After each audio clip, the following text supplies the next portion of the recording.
Hello students, welcome to the channel Rachna math solutions. इस video में हम लोग सीख रहे हैं फर्स्ट ईयर इंजीनियरिंग सेमेस्टर 1 का मैकेनिक्स ये सब्जेक्ट, जिसमें हमने चैप्टर स्टार्ट किया हुआ है इक्विलिब्रियम, और ये इस चैप्टर का लेक्चर 10th है।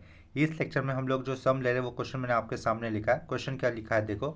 अ cylinder weighing 1000 newton and 1.5 metre diameter is supported by a beam A B of length 6 metre and weight 400 newton as shown in figure. Neglecting friction at the surface of the context, determine पहला दिया है part wall reaction at point D, दूसरा part दिया है tension in the cable BC, और तीसरा part पूछा है hinge reaction at support A. ठीक है, तो ये क्वेश्चन था जिसको हम लोगों ने पढ़ा। इसका डायग्राम उन्होंने बोला था कि एज शोन इन फिगर, तो एज शोन इन फिगर वाला पार्ट मैंने यहाँ पर दूसरे पेज पर ये डायग्राम निकाला है, देखो यहाँ पर। तो डायग्राम से ही सारी आइडिया हमें क्लियर हो जाएगी। जो सिलेंडर है जिसका वेट कितना है 1000 न्यूटन, वो एक वॉल की तरफ से, ये देखिए हैश वाला पार्ट है वो वॉल का पार्ट दिखाया है, और ये जो बीम है वो बीम ए बी दिखाई है जिसकी लेंथ कितनी है 6 मीटर दी है उन्होंने, और ये बी सी क्या है, केबल है। तो उस ये बीम ए बी और ये वॉल का एंड पॉइंट है जहाँ से कॉर्ड से टच है, ठीक है, बी पॉइंट पर। और यहाँ पे वॉल का सपोर्ट मिल रहा है किसको, सिलेंडर को। तो हमें क्या निकालना है, ये सपोर्ट रिएक्शन निकालना है। वॉल का सपोर्ट रिएक्शन निकालना है एट पॉइंट डी। यहाँ पर ए पे हिंज सपोर्ट है वो निकालना है। हिंज सपोर्ट पर दो रिएक्शन रहेंगे, एच और वी है। और यहाँ पर ये कॉन्टैक्ट पॉइंट रहेगा बीम का, और ये सिलेंडर का कॉन्टैक्ट पॉइंट क्या ई है, तो वहाँ पर भी एक रिएक्शन होगा, वो भी रिएक्शन निकालना है। एज वेल एज हमें क्या निकालना है, tension in cable B C निकालना है, या फिर कॉर्ड बी सी निकालना है। इतना क्लियर हो गया। तो देखो अभी सिर्फ हमारे पास डायग्राम का ही काम है, तो ये डायग्राम मैंने क्लियर बता दिया आप लोगों को कौन सा सपोर्ट रिएक्शन निकालना है। तो पीछे वाले क्वेश्चन का कभी कुछ काम नहीं है, तो उसको मैं इस पेज को साइड में रख देता हूँ। अभी सिर्फ हम लोग डायग्राम में देखेंगे। क्वेश्चन में ये डायग्राम दिया हुआ था, तो अगर मैं क्वेश्चन का डायग्राम कर देता हूँ, तो ये बीम ए बी का इंक्लिनेशन कितना है ग्राउंड के साथ 45 डिग्री का। इसका मतलब ये अंदर वाला एंगल कितना हो जाएगा, अंदर वाला भी एंगल 45 डिग्री का हो जाएगा। अगर हम लोग ट्राइंगल ए बी सी की बात करेंगे, तो ये एंगल ए कितना है 45, एंगल सी कितना है 60 डिग्री है। तो ये एंगल बी कितना हो जाएगा, क्या कहा, in triangle A B C angle A is 45, angle C is 60, तो एंगल बी कितना हो जाएगा। जैसे कि हम जानते हैं sum of all angles in triangle कितना था, 180 होता है। तो 180 से माइनस मुझे क्या करना होगा, 60 करना होगा, एज वेल एज ये अंदर का 45 एंगल करना होगा। तो हमें आंसर एंगल बी के लिए मिल जाएगा, वो कितना आ जाएगा 75। इतना क्लियर हो क्या। तो एंगल बी कितना है इन ट्राइंगल ए बी सी के अंदर 75 का है ये पूरा एंगल। उसमें भी अगर मैं यहाँ से एक पैरेलल लाइन बना देता हूँ, पेंसिल से बना देते हैं, एंगल बी पर हम लोग एक पैरेलल लाइन बना देते हैं, ठीक है। तो एंगल बी पर, यानी कि ये पॉइंट बी पर मैंने एक एंगल हॉरिजॉन्टल लाइन बना दी। टोटल एंगल कितना है 75, जिसमें से ये नीचे वाला कितना हो जाएगा, नीचे वाला कितना एंगल रहेगा 45 हो जाएगा। क्यों, क्योंकि ये जेड बन रहा है ना, पैरेलल लाइन अल्टरनेट एंगल हो जाएगा। नीचे वाला कितना बनेगा 45 डिग्री का एंगल बनेगा, ठीक है। तो ऊपर का एंगल कितना डिग्री का हो जाएगा 30 डिग्री का। क्यों, क्योंकि टोटल एंगल भी कितना था इन ट्रायंगल ए बी सी 75 था, जिसमें से नीचे वाला कितना हो रहा है, ये ऐसे जेड बन रहा है ना ये, तो यहाँ पर 45, तो यहाँ का पर भी 45 हो जाएगा, और उस 45 के ऊपर का एंगल कितना हो जाएगा 30 डिग्री हो जाएगा। यानी कि केबल बी सी का हॉरिजॉन्टल के साथ इंक्लिनेशन कितने डिग्री का आया है, 30 डिग्री का आया है। इतना क्लियर हो गया। अभी देखो, अगर मुझे क्या निकालना है, support reaction at point D निकालना है, एट पॉइंट ई निकालना है, और अगर ये हिंज सपोर्ट भी निकालना है ना, तो मैं क्या कर दूंगा, drawing free body diagram for. अगर मैं free body diagram for cylinder लेता तो सिलेंडर के ऊपर अननोन फोर्सेस कितने हैं, रिएक्शन एट पॉइंट डी और रिएक्शन पॉइंट ई, यानी कि दो अननोन फोर्सेस अगर सिलेंडर के ऊपर।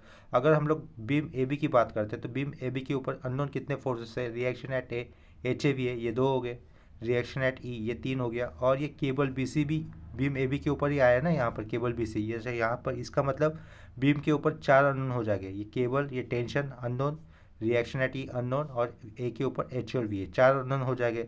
तो हमें सबसे पहले ऐसा फिगर कंसिडर करना है फ्री बॉडी डायग्राम निकालते वक्त जिसमें अननोन नंबर ऑफ अननोन्स कम हो।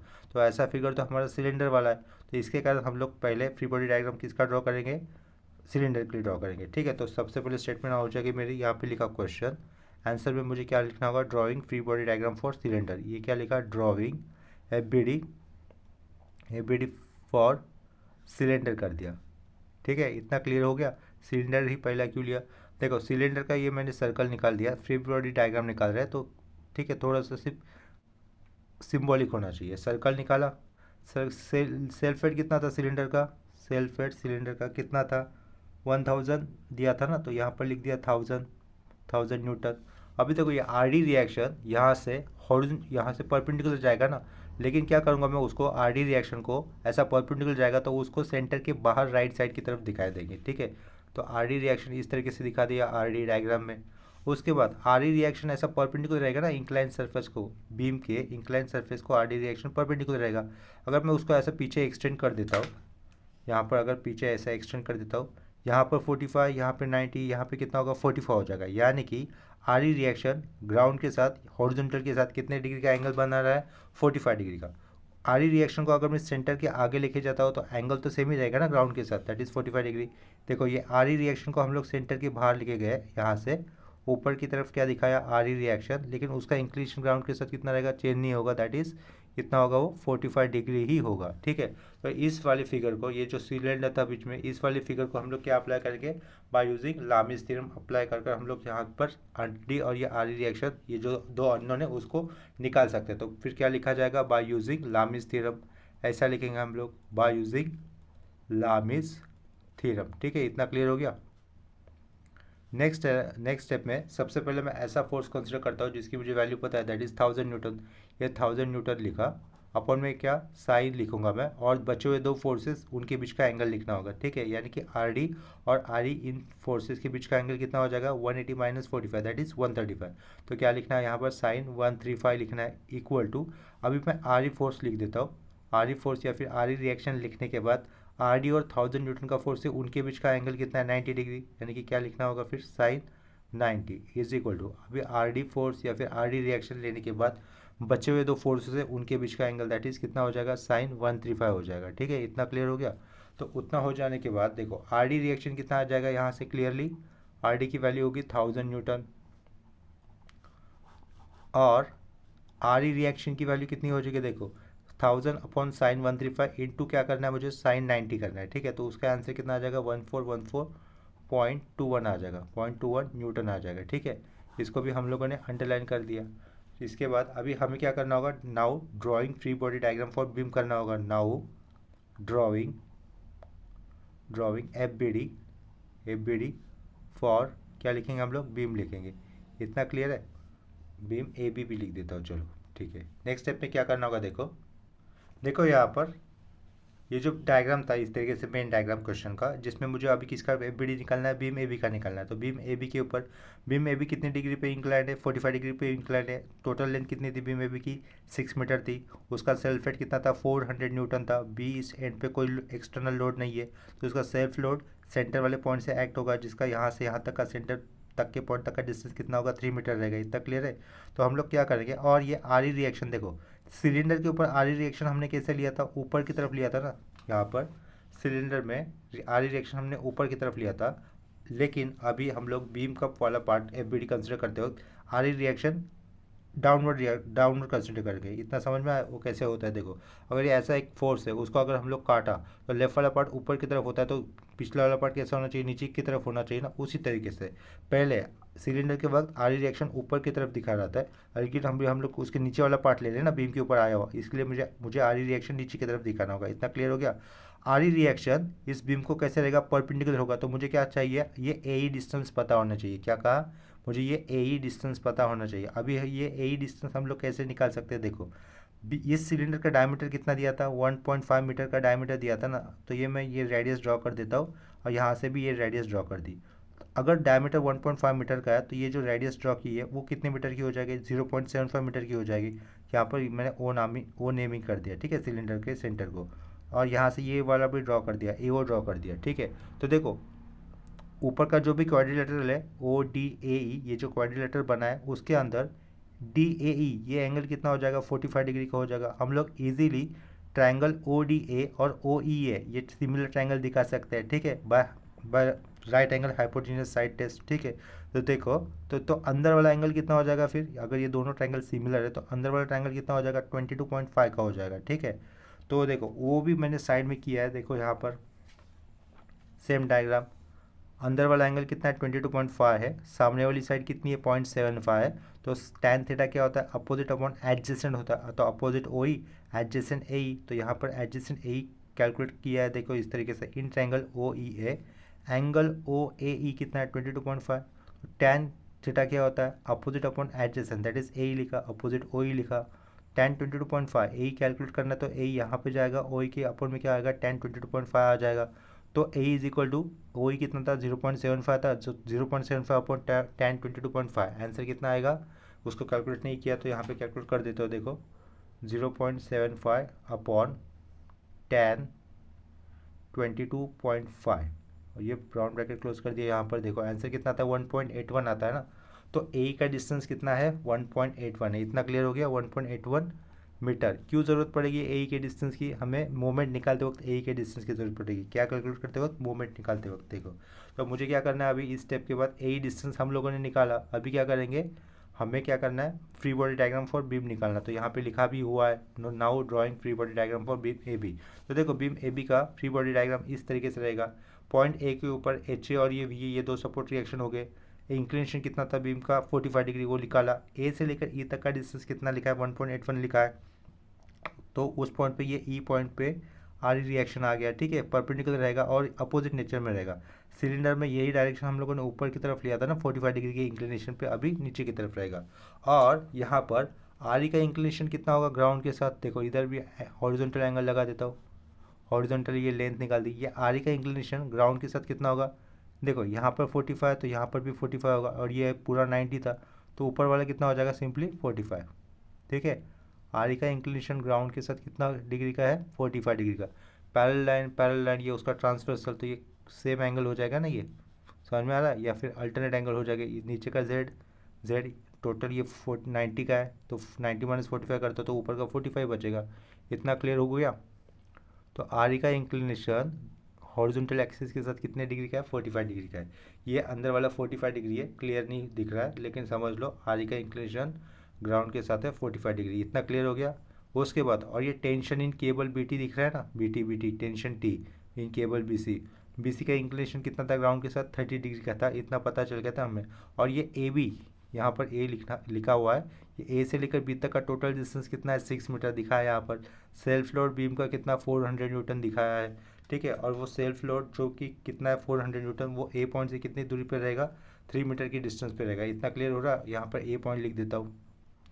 अभी हमें क्या करना है, इसका मोमेंट लिखना है। कंडीशन ऑफ इक्विलिब्रियम अप्लाई करनी है इस फ्री बॉडी डायग्राम पर, यानी कि summation F of X is equal to 0 लेना है, summation F of Y equal to 0 लेना है, और मोमेंट एट एनी पॉइंट कितना लेना है इक्वल टू 0 लेना है। तो सबसे पहले हम लोग मोमेंट निकाल लेते हैं। Taking summation of moment of all forces about point A ले लेता हूँ, ठीक है। इतना क्लियर हो गया। Now drawing free body diagram for beam हो गया। तो ये डायग्राम आपको ड्रॉ करनी है। ये डायग्राम ड्रॉ करने के बाद आपको इक्वेशंस लिखने हैं। ये डायग्राम तो मैंने साइड में यहाँ पे बना ली है, तो वो डायग्राम यहाँ पर सिर्फ एफ बी डी वर्ड लिख लेता हूँ।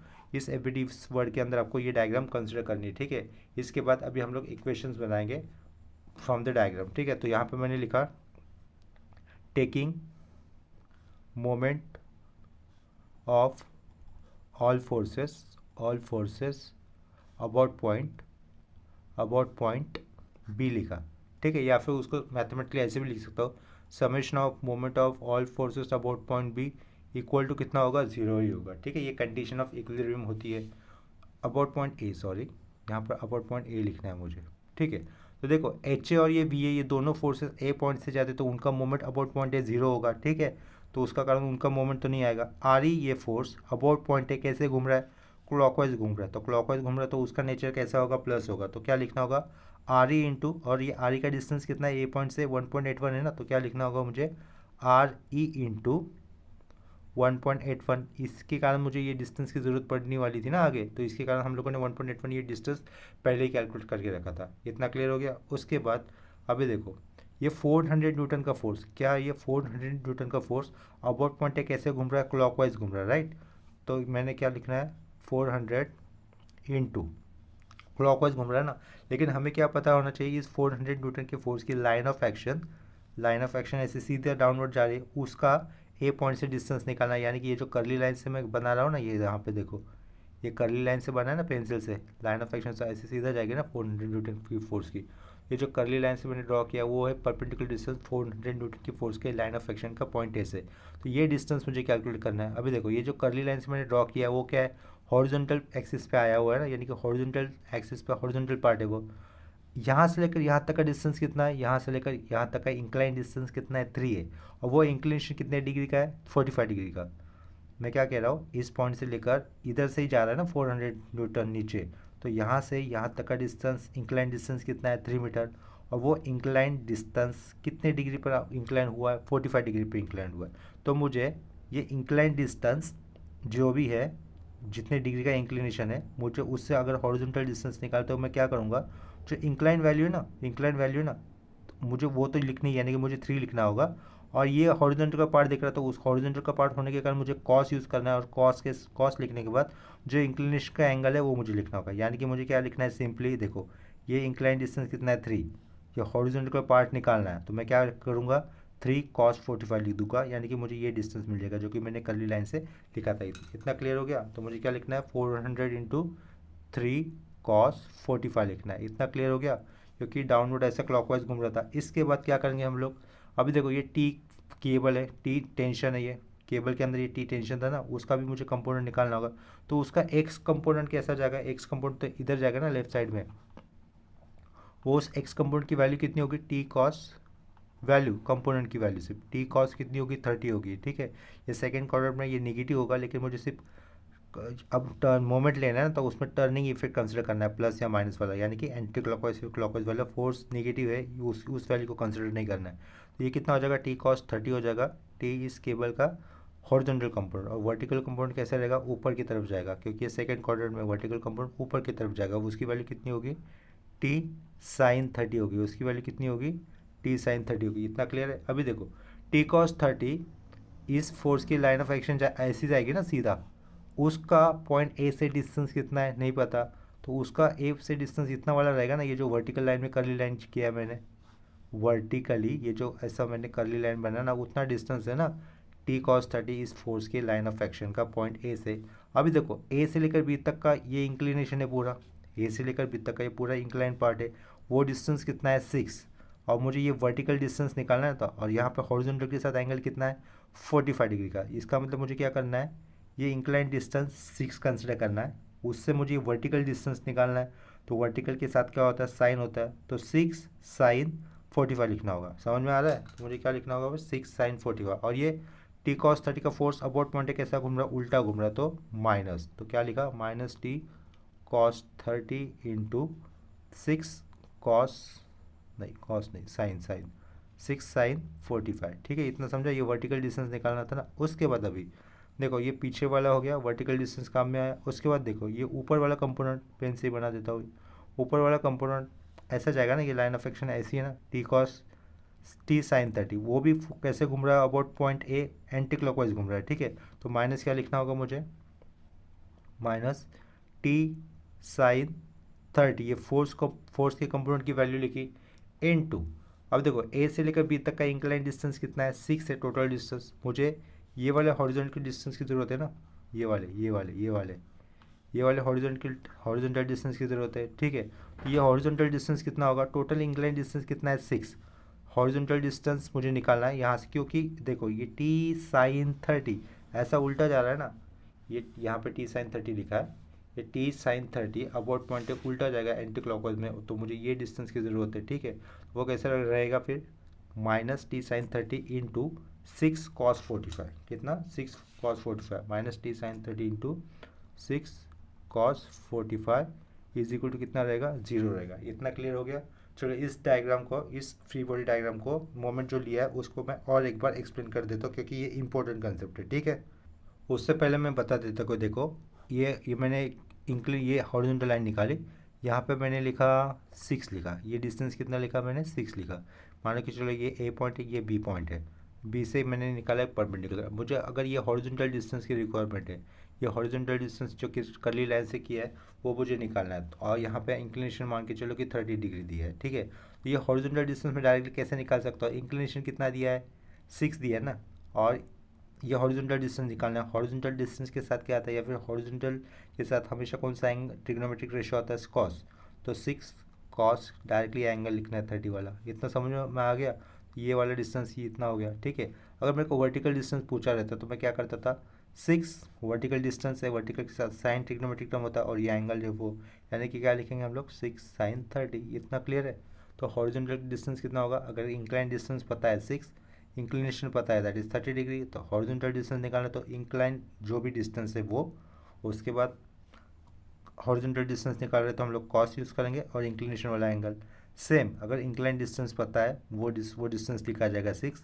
वर्टिकल डिस्टेंस निकालना है, ठीक है, तो हम लोग वर्टिकल के साथ साइन ट्रिग्नोमेट्रिक यूज़ करते हैं, तो 6 साइन जो एंगल दिया है वो, यानी कि ये डिस्टेंस कितना हो जाएगा, वर्टिकल वाला कितना हो जाएगा 6 साइन 30, और ये हॉरिजॉन्टल वाला डिस्टेंस कितना हो जाएगा 6 cos 30 in this case. Same concept मैंने यहाँ पर अप्लाई की है। देखो आर ई अबाउट पॉइंट है, कैसे घूम रहा है क्लॉकवाइज, तो उसका तो कोई टेंशन नहीं, उसका डिस्टेंस निकाला हम लोगों ने 1.81 अबाउट पॉइंट है। इसके बाद ये 400 न्यूटन का फोर्स था ना सेल्फ वेट ऑफ बीम, वो ए से लेकर यहाँ तक, यानी कि बीम के सेंटर पे एक्ट करेगा, दैट इज यहाँ से लेकर यहाँ तक का डिस्टेंस कितना हो रहा है 3 मीटर, राइट। यहाँ से लेकर यहाँ तक का 3 मीटर डिस्टेंस हो रहा है, बीम का हाफ वाला डिस्टेंस। उधर से सेल्फ वेट बीम का वर्टिकली डाउनवर्ड होगा, वर्टिकली डाउनवर्ड होगा तो यानी कि उसका लाइन ऑफ एक्शन ऐसा सीधा नीचे जाएगा, राइट, सीधा नीचे जाएगा। तो मुझे क्या करना है, मोमेंट निकालते वक्त 400 न्यूटन के फोर्स की लाइन ऑफ एक्शन का डिस्टेंस ए से निकालना है, परपेंडिकुलर डिस्टेंस निकालना है। वो कौन सा रहेगा, ये वाला डिस्टेंस रहेगा ना, देखो ऐसा ऐसा ऐसा ऐसा यहाँ तक रहेगा, राइट। तो यहाँ से यहाँ तक का इंक्लाइन डिस्टेंस कितना है 3, इंक्लिनेशन कितना है 45, और ये मुझे हॉरिजॉन्टल वाला डिस्टेंस ये निकाल, तो इसके लिए मैंने क्या किया, वो डिस्टेंस कितना होगा 400 न्यूटन के फोर्स के लाइन ऑफ एक्शन का डिस्टेंस कितना होगा, ये वाला होगा, ये वाला यानी कि 3 cos 45 होगा, राइट। तो 400 इंटू क्या लिखना पड़ा मुझे, 3 cos 45 लिखा है, देखो यहाँ पर 400 इंटू 3 cos 45, इतना क्लियर हो गया। उसके बाद क्या करना है मुझे, ये जो T tension in cable T था ना, उसको वो इंक्लाइन था ग्राउंड के साथ 30 डिग्री पे, तो उसको हम लोगों ने क्या किया, उसके 2 कंपोनेंट बनाए। एक कंपोनेंट नेगेटिव साइड जाएगा इस तरीके से लेफ्ट साइड में, और एक कंपोनेंट ऊपर की तरफ जाएगा। तो लेफ्ट साइड जाएगा तो उस कंपोनेंट की वैल्यू क्या होगी, टी cos 30 रहेगी, और जो ऊपर की तरफ जाएगा उसकी वैल्यू क्या होगी, उस कंपोनेंट की वैल्यू कितनी होगी, टी sin 30 होगी, ठीक है, टी sin 30 होगी। जो टी cos 30 ये जो फोर्स है, अगर मैं उसको एक्सटेंड कर देता हूँ पीछे पीछे पीछे, तो उसका ये टी cos 30 की फोर्स के लाइन ऑफ एक्शन का ए से डिस्टेंस कितना होगा, देखो ये ए और बी के बीच का ये वर्टिकल डिस्टेंस हो जाएगा, राइट। तो ए से लेकर बी तक का डिस्टेंस कितना है 6, ए से लेकर बी तक का डिस्टेंस कितना है टोटल, बीम का लेंथ 6, बीम कितने डिग्री पे इंक्लाइन थी 45 डिग्री की, यहाँ से लेकर यहाँ तक का डिस्टेंस 6 से बीम 45 डिग्री पे इंक्लाइंड है, उनके बीच का मेरे को ये वर्टिकल डिस्टेंस निकालना, तो मुझे क्या करना था 6 साइन, क्योंकि ये वर्टिकल पार्ट का पार्ट है ना, तो 6 साइन कितना लिखना था 45, तो टी cos 30 इंटू क्या करना मुझे, ये परपेंडिकुलर डिस्टेंस कितना आया था 6 साइन 45 यूज़ करना था, इतना क्लियर हो गया। तो देखो ये लिखा है minus T cos 30 into 6 sine 45, minus क्यों, क्योंकि ये टी cos 30 वाला फोर्स अबाउट पॉइंट कैसे घूमेगा, उल्टा घूमेगा, यानी कि एंटी क्लॉकवाइज घूमेगा। इसके बाद देखो ये वर्टिकल कंपोनेंट टी sin 30, ये भी अबाउट पॉइंट कैसे घूम रहा है, उल्टा घूम रहा है, तो उसका भी टर्निंग इफेक्ट कैसा रहेगा, निगेटिव रहेगा। लेकिन उसकी लाइन ऑफ एक्शन सीधा ऐसे पास होगी ना वर्टिकली, तो मुझे ये डिस्टेंस की ज़रूरत पड़ेगी अभी, उस ए से परपेंडिकुलर डिस्टेंस। अभी देखो ये डिस्टेंस कैसा है, हॉरिजॉन्टल है, यहाँ से लेकर यहाँ तक का इंक्लाइन डिस्टेंस कितना है 6 है, तो मुझे ये डिस्टेंस निकालना है, इंक्लिनेशन 45, तो क्या करूँगा मैं 6 cos 45 लिखूँगा, ये वाला कर्ली लाइन का डिस्टेंस कितना हो जाएगा मेरा 6 cos 45 हो जाएगा। और फोर्स की लाइन ऑफ एक्शन ऐसे सीधा जा रही है, अबाउट पॉइंट उल्टी घूम रही है, एंटी क्लॉकवाइज घूम रही है, तो क्या करेंगे हम लोग minus T sine 30 into 6 cos 45, minus T sine 30 into 6 cos 45, इतना क्लियर हो गया। तो यहाँ से देखो ये आर की वैल्यू पता थी हम मुझे, कितनी थी वो ऊपर कैलकुलेट की हम लोगों ने 1414.21, तो वो वैल्यू मैं यहाँ पर यूज़ करूँगा लास्ट इक्वेशन में, ठीक है। और ये साइन 30 इंटू 6 cos 45 एक न्यूमेरिकल वैल्यू आ जाएगी, cos 30 इंटू 6 साइन 45 ये भी एक न्यूमेरिकल वैल्यू हो जाएगी, माइनस टी, तो ये जो अंडरलाइन किया है वो, और ये जो अंडरलाइन किया है वो एक टर्म आ जाएगा ना जिसमें माइनस टी ऐड हो जाएगा, राइट। तो पीछे क्या हो जाएगा 1414.21 इंटू 1.81, 400 इंटू 3 cos 45, फिलहाल इसको ऐसे ही लिख देता हूँ 400 इंटू 3 cos 45, इसको एज इट इज़ लिख दिया।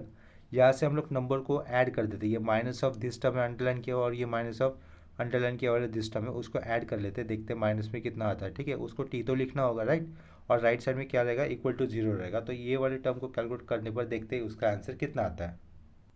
ये अंडरलाइन वाले टर्म कैलकुलेट करने पर कितना आ रहा है, टी तो कोफिशिएंट दोनों में कॉमन है ना, तो ऐड किया जाएगा, तो कितना हो रहा है -5.80 हो रहा है, ठीक है, इज इक्वल टू क्या किया जाएगा 0, तो ये -5.80 राइट साइड जाएगा तो क्या हो जाएगा 5.8 प्लस में लिखना होगा, और लेफ्ट साइड का कैलकुलेट करने पर कितना आता है 1414.21 इंटू 1.81 प्लस 400 इंटू 3 cos 45, तो उसको कैलकुलेट करने पर देखते हैं आंसर कितना होता है। 1414.21 इंटू 1.81 किया प्लस 400 इंटू 3 cos 45 लिखा, तो उसका आंसर देखो कितना आता है। लेफ्ट साइड में 3408.24 है, तो उसको हम लोग 25 लिख सकते हैं। ठीक है, तो लेफ्ट साइड का आंसर लिखा 3408 पॉइंट कितना लिखा 25 लिखा। इस वैल्यू को मुझे किससे डिवाइड करना होगा, 5.8 से डिवाइड करने पर मुझे क्या मिल जाएगा, टी, ये टेंशन ही केवल BC मिल जाएगा। ठीक है, therefore T is equal to क्या लिखा 3408.25 अपॉन कितना किया हम लोगों ने 5.8 किया। ठीक है, तो इसको डिवाइड करने पर देखते हैं आंसर कितना मिलता है। तो हमें यहाँ से आंसर कितना मिलेगा 587.63 मिलेगा। 587 पॉइंट कितना मिला 63, यूनिट कितना रहेगा इसका, न्यूटन रहेगा। इतना क्लियर हो गया, ये अंडरलाइन कर दिया हम लोगों ने। टेंशन इन केबल BC कितना मिला 587.63। ठीक है, इसके बाद हम लोग दूसरी कंडीशन ऑफ इक्विलिब्रियम यूज़ करेंगे, that is let summation FX is equal to 0। ठीक है, क्या यूज़ करनी है, summation f(x) is equal to 0। अभी देखो सेम डायग्राम देखनी मुझे, free body diagram for beam. HA positive x axis पे जा रहा है, तो क्या लिखना होगा मुझे, HA प्लस में लिखना होगा, ये प्लस HA लिख दिया। RE फोर्थ क्वाड्रेंट में जा रहा है, फोर्थ क्वाड्रेंट में कोसाइन कैसा होता है, प्लस होता है। ठीक है, तो प्लस RE cos 45 लिखना होगा, प्लस RE cos 45। cos 45 क्यों, क्योंकि RE इस रिएक्शन का ग्राउंड के साथ इंक्लिनेशन कितना है 45 डिग्री का। RE जा रहा है फोर्थ क्वाड्रेंट में, प्लस RE cos 45 लिखा। ठीक है, ये दो फोर्सेस हो गए। 400 न्यूटन का हॉरिजॉन्टल कंपोनेंट नहीं आएगा, क्योंकि ये वर्टिकल फोर्स जा रहा है 400 न्यूटन नीचे जा रहा है डाउनवर्ड। टी ये फोर्स सेकंड क्वाड्रेंट में कॉस कैसा होता है, नेगेटिव होता है, तो मुझे क्या लिखना होगा -t cos 30 लिखना होगा। क्या लिखेंगे हम लोग, -t cos 30 लिखेंगे, और राइट साइड में क्या करना होगा, इक्वल टू 0। इतना क्लियर है। तो यहाँ से मुझे RE और T की वैल्यू पता है, तो ये HA पहले इक्वेशन बना देता हूँ। T राइट से जाएगा तो कैसे होगा, प्लस T cos 30 प्लस हो जाएगा, और ये RE राइट साइड में जाएगा तो माइनस होगा, माइनस RE क्या करना होगा मुझे, cos 45 करना है। ठीक है, इतना क्लियर हो गया। ये राइट साइड जगह है तो माइनस हुआ, और ये माइनस वाला राइट साइड गया तो प्लस हो गया। इसके बाद हम लोग उसकी वैल्यू पुट कर देंगे, यानी कि HA इज इक्वल टू कितना आ जाएगा, T की वैल्यू 587.63 देखो यहाँ पर लिखी हुई है, राइट। और उसके आगे एंगल कितना लिखना है मुझे, cos 30, माइनस RE की वैल्यू कितनी थी 1414.21 cos 45 लिखेंगे। इस वैल्यू को हम लोग कैलकुलेट कर देते हैं, देखते हैं इसका आंसर कितना आता है HA। तो HA कैलकुलेट करने पर उसका आंसर कितना मिल रहा है, -491.09 मिल रहा है। ठीक है, -491 पॉइंट कितना मिला 09 मिला, उसको भी हम लोग यूनिट लिख देंगे न्यूटन। इतना क्लियर हो गया। एंड दूसरी कंडीशन ऑफ इक्विलिब्रियम यूज़ करनी होगी, that is summation f(y) equal to 0, and लिखा summation f(y) is equal to कितना होगा, 0 होगा। तो उस केस में अननोन फोर्सेस क्या रहेंगे, अभी VA ऊपर की तरफ जाएगा, वर्टिकल फोर्स है तो VA लिखा। उसके बाद RE का वर्टिकल कंपोनेंट आएगा, that is -RE sin 45, minus क्यों, क्योंकि फोर्थ क्वाड्रेंट में जा रहा है ना RE, तो फोर्थ क्वाड्रेंट में वर्टिकल कंपोनेंट कैसा आएगा, निगेटिव आएगा। ये -400 न्यूटन का फोर्स, -400 न्यूटन का फोर्स रहेगा। और ये टेंशन इन केबल का vertical component that is C sin 30, plus ऊपर की तरफ जा रहा है तो प्लस T sin कितना होगा 30 होगा, इक्वल टू कितना होगा 0 होगा। इसमें भी हमें RE पता है और ये T पता है, तो सबसे पहले इक्वेशन बनाएंगे प्रॉपरली। VA इक्वल टू, ये माइनस राइट साइड जाएगा तो प्लस, ये प्लस T राइट साइड जाएगा तो माइनस, ये -400 राइट साइड जाएगा तो क्या हो जाएगा, प्लस हो जाएगा। यानी कि राइट साइड में क्या क्या लिखना है मुझे, प्लस RE sin 45 लिखना है, प्लस 400 लिखेंगे, -T sin 30 करना होगा। इतना क्लियर हो रहा है। चलो इसके बाद हम लोग उसकी वैल्यू रिस्पेक्टिव वैल्यू सब्स्टिट्यूट कर देंगे। RE कितना पुट करना होगा 1414.21 sin 45 लिखा, प्लस 400 कर दिया, माइनस टेंशन इन केबल कितना आया हुआ था 587.63 आगे का sin 30। ठीक है, और पीछे क्या रहेगा, VA रहेगा। तो यहाँ से हम लोग VA से कैलकुलेट कर सकते हैं। देखते हैं इसका आंसर कितना मिलता है। तो VA कैलकुलेट करने पर VA का आंसर कितना मिल रहा है, 812.367 मिल रहा है ना। तो मैं और डेसिमल पॉइंट के बाद 2 डिजिट लिखने, लेकिन दूसरे वाले डिजिट को राउंड अप करके लिखूंगा, तो इसका मतलब क्या लिखना होगा, 812.37 लिखना होगा, 812.37 लिखेंगे। यूनिट क्या लिखेंगे, न्यूटन। ठीक है, तो देखो ऊपर मुझे HA मिला है यहाँ पर -491.09, अभी हमें क्या मिला, VA मिला है। तो HA और VA से हम लोग क्या बना सकते हैं, RA बना सकते हैं, यानी कि रिएक्शन एट पॉइंट है। तो सिंस RA क्या रहेगा रूट के अंदर HA का होल स्क्वायर प्लस VA का होल स्क्वायर इक्वल टू तो देखो एच की वैल्यू कितनी थी, -491.09 थी ना, तो उसका स्क्वायर कर दिया, प्लस अभी किसका, जो वी ए की वैल्यू आई थी उसका स्क्वायर, दैट इज़ 812.37 था, उसका भी स्क्वायर कर दिया। ठीक है, तो इसको कैलकुलेट करने पर देखते हैं आर ए कितना मिलता है। ठीक है, इसको कैलकुलेट करने पर देख लेते हैं आर ए की वैल्यू कितनी आती है। वो आर ए कैलकुलेट करने पर आर ए का आंसर मिल रहा है हमें 949.27, 949.27 यूनिट क्या रहेगा, न्यूटन। अभी देखो यहाँ पर आर ए के लिए वर्टिकल कंपोनेंट किस कोऑर्डिनेट में जा रहा था, ये प्लस में है ना, आर ए के लिए वर्टिकल कंपोनेंट प्लस साइन है, और उसका हॉरिजॉन्टल कंपोनेंट कैसा निगेटिव है, तो निगेटिव एक्स, और वर्टिकल कंपोनेंट पॉजिटिव है। ऐसे किस केस में पॉसिबल होता है, सेकंड क्वाड्रेंट में पॉसिबल होता है, राइट। तो हमें क्या निकालना है, आर ए का, आर ए जो रिएक्शन है, रिएक्शन एट पॉइंट है, उसका इंक्लिनेशन भी निकालना है। तो उसके लिए क्या करेंगे हम लोग, थीटा ए लिखेंगे। थीटा ए के लिए क्या करना होगा, tan inverse of V A upon क्या लिखना होगा मुझे, एच ए लिखना होगा। ठीक है, भले यहाँ पर निगेटिव वैल्यू आती हो, निगेटिव वैल्यू यूज़ नहीं करनी है, हम लोग पॉजिटिव वैल्यू यूज़ करेंगे। Tan inverse of V A कितना आया था, 812.37, और एच ए कितना आया था, 491.09। ठीक है, इतना क्लियर है। इज इक्वल टू, इसको कैलकुलेट करने पर देखते हैं इंक्लिनेशन कितना मिलता है मुझे, थीटा ए का इंक्लिनेशन मिला हमें 58.846 मिल रहा है। तो 58 पॉइंट हम लोग 85 लिख सकते हैं, 58.85 लिख सकते हैं। ये क्वाड्रेंट कौन सा रहेगा, सेकेंड क्वाड्रेंट। क्यों, क्योंकि इसमें X component of R reaction negative है और वर्टिकल कंपोनेंट कैसा है, पॉजिटिव है। तो इसके कारण ये कौन सा क्वाड्रेंट बनेगा, थीटा ए के लिए सेकेंड क्वाड्रेंट बनेगा। इतना क्लियर हो गया। तो ये सब हमारा कंप्लीट हो गया। यहाँ पर हम लोगों ने क्या किया, रिएक्शन एट पॉइंट ए भी निकाला, रिएक्शन एट पॉइंट डी भी निकाला था स्टार्टिंग में लामिस थ्योरम यूज़ कर सिलेंडर के लिए, और रिएक्शन एट पॉइंट ई भी आया था, और टेंशन इन केबल भी निकाला है। ठीक है, जो कि जिससे हम लोगों ने बीम को सपोर्ट किया था। तो ये सब हमारा यहाँ पे कंप्लीट हो जाता है। इस सब के साथ ये लेक्चर मैं यहीं पे स्टॉप कर रहा हूँ। अगर किसी कंसेप्ट में या फिर डाउट है तो मेरे को कमेंट सेक्शन में इन्फॉर्म कर दो। ठीक है, अगर चैनल पर नया हो तो प्लीज़ चैनल को सब्सक्राइब कर देना। तो मिलते हैं नेक्स्ट लेक्चर में, तब तक के लिए बाय और टेक केयर। अगर इस क्वेश्चन को मैं क्रॉस चेक कर लेता तो यहाँ पे मुझे एक छोटा सा करेक्शन मिल रहा है। देखो, ये वैल्यू तो मैंने सही लिखी है, लेकिन वैल्यूज़ को से कैलकुलेट करते पर भी कभी कभी हमसे मिस्टेक हो जाती है। तो मुझसे यहाँ पे मिस्टेक हो गई। ये जो ऊपर का वी ए का एक्सप्रेशन लिया है वो तो सही लिखा होता, लेकिन उसकी कैलकुलेटेड वैल्यू रॉन्ग आ गई है। तो उसको मैं मिटा देता हूँ, उसके कारण हमारा नीचे के आंसर रॉन्ग हो रहे हैं। ठीक है, तो वी ए का आंसर कैलकुलेट करते अब कितना आ रहा है, 1106.18 न्यूटन आ रहा है। ठीक है, इतना क्लियर हो गया। तो यहाँ पर वी ए पे करेक्शन कर दिया, तो ये ही वी ए का करेक्शन मुझे नीचे भी करना होगा इस वाली वैल्यू पे। यानी कि ये हटाकर मुझे रूट के अंदर किसका स्क्वायर करने की ज़रूरत है, 1106.18 का स्क्वायर करने की ज़रूरत है। वो मैं यहाँ पर लिख लेता हूँ, 1106.18। ठीक है, डार्क में लिखा 18, ये लिखा 6, ये लिखा 0, ये किया 1, और ये 1 ब्रैकेट में लिखा, और इसका स्क्वायर करूँगा। ठीक है, इसको स्क्वायर करने के बाद मुझे ये आर ए रिएक्शन मेरा गलत हो गया यहाँ पर, क्योंकि यहाँ पर मैंने वी ए चेंज कर दिया ना। तो आर ए कितना आ जाएगा प्रॉपरली, इसको कैलकुलेट करने पर रूट ऑफ -491.09 का होल स्क्वायर प्लस 1106.18 का होल स्क्वायर करने पर आर ए कितना आ जाएगा हमें, 1210.29 आ जाएगा। ठीक है, 0.29 आएगा। यूनिट क्या लिखेंगे, न्यूटन। इतना क्लियर है। देखो, ये एक्सप्रेशन सही लिखा था यहाँ पर वी ए तक का। आप लोगों को मैंने बार भी बोल दिया था, लेक्चर ऑफ भी ऑफ कर दिया था, लेकिन अगर मैं इसको फिर से क्रॉस चेक कर देता तो करेक्शन मिल रहा है, तो मुझे बताना ज़रूरी है यहाँ पर। तो करेक्शन कर दिया मैंने, ये वी ए करेक्शन करने पर आर ए भी थोड़ा सा चेंज हो जाएगा, तो उसमें आर ए पे भी चेंजेस हो जाएगा। तो आर ए के भी चेंजेस हम लोगों ने कर दिए।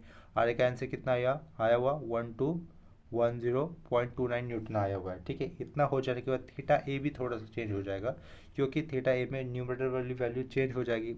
वो हटाकर मुझे क्या लिखना होगा वहाँ पर, 1106.18 यूज़ करना होगा, 1106.18 यूज़ करना होगा। ठीक है, ये बीच वाली मेन लाइन 1106.18 ऊपर का। तो ये थीटा हमारा ये वाला नहीं रहेगा, सेकेंड क्वाड्रेंट तो रहेगा, क्योंकि समेशन बोल रहा हूँ, एच ए निगेटिव है और वी ए पॉजिटिव है। तो V A positive, H A negative second quadrant में है ना, तो हमारा एंगल तो सेकेंड क्वाड्रेंट में रहेगा, लेकिन एंगल की वैल्यू जो पहले आई थी वो रॉन्ग थी। अभी जो वैल्यू आएगी वो सही होगी, क्योंकि हम लोगों ने करेक्शन कर दिया। वी ए जो एक्चुअल था वो लिखा, पहले क्रॉस मतलब ये गलत वैल्यू लिखी थी। ठीक है, तो थीटा कितना आ रहा है यहाँ से, थीटा ए कितना आ रहा है देखो, इसको अगर हम लोग कैलसी से कैलकुलेट करेंगे tan इनवर्स ऑफ 1106.18 अपॉन 491.09 करने पर थीटा में कितना मिलेगा 66.04 मिलेगा। कितना 66.04 मिलेगा। ठीक है, देखो एक छोटी सी गलती के कारण हमारा पूरा सम बिगड़ सकता है। यहाँ तक तो सही लिखा था, लेकिन कैलकुलेट करते वक्त कैलसी पर भी मिस्टेक हो सकती है। तो डेटा ठीक तरीके से पुट करना और कैलसी से कैलकुलेट करने की मतलब आंसर्स कैलकुलेट करने की भी हम लोगों को प्रैक्टिस होनी चाहिए। ठीक है, ये लेक्चर यहीं पे स्टॉप हो रहा है। मिलते हैं नेक्स्ट लेक्चर में। बाय।